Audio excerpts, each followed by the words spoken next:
অনেক দিন পর দিনের বেলায় আমার দুই রাজকুমারকে নিয়ে আজ একটু ঘর থেকে বের হয়েছে।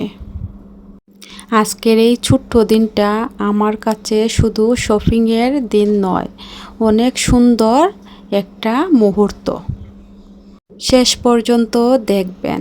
আজকের ভিডিওতে আছে কেনাকাটা, আনন্দ আর আমার ছোট্ট দুই রাজকুমারের দুষ্টু মিষ্টি হাসি আনন্দের গল্প। চলুন আজকের ব্লগটি শুরু করি। আসসালামু আলাইকুম। ওমানে আসার পর আজ প্রথম দিন একটু দিনের বেলায় বের হলাম আমার দুই রাজকুমারকে নিয়ে। সত্যি বলতে অনেক দিন পর বাহিরে বের হয়ে মনটা যেন একটু ফুরফুরা হয়ে গেল। আজকে একটা দাওয়াত আছে বিকালবেলায়। দাওয়াতে যাওয়ার জন্য বাহিরে বের হয়েছি গিফট কেনার জন্য। একের পর এক গিফট দেখছি, কোনটা পছন্দ হয় দেখছি। এদিকে আমার দুই রাজকুমারের দুষ্টামির যেন শেষ নেই। তারা কখনো দোকানের ভেতরে, কখনো দোকানের বাহিরে, কাছের বাহিরে চারপাশে সুন্দর দৃশ্য দেখছে। দুই ভাই মিলে খুনসুটি করে। অবশেষে পছন্দের সুন্দর একটি গিফট কিনে ফেললাম।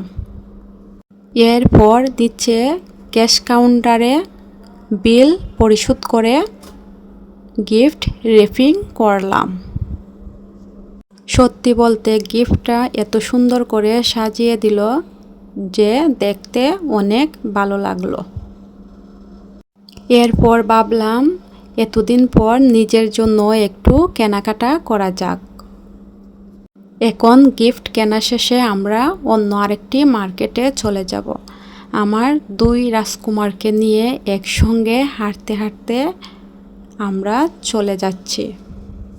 চারপাশের দৃশ্যগুলো দেখতে অনেক সুন্দর লাগছে দেখতে। এরপরে আমরা মার্কেটের ভিতর চলে আসলাম। এখানে এসে আমার জন্য ঘড়ি দেখছিলাম। অনেক সুন্দর লাগছিল। আমার কাছে খুবই পছন্দ হয়েছে এই ঘড়িটি,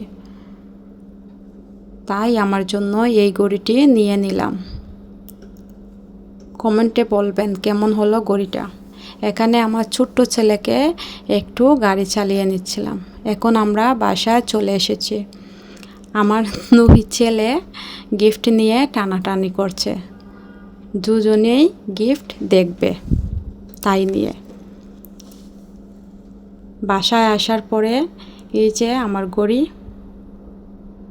ফেরার পথে আসার সময় আমার বড় রাজকুমার বিকালের জন্য নাস্তাও নিয়ে এসেছে আমাদের দোকান থেকে।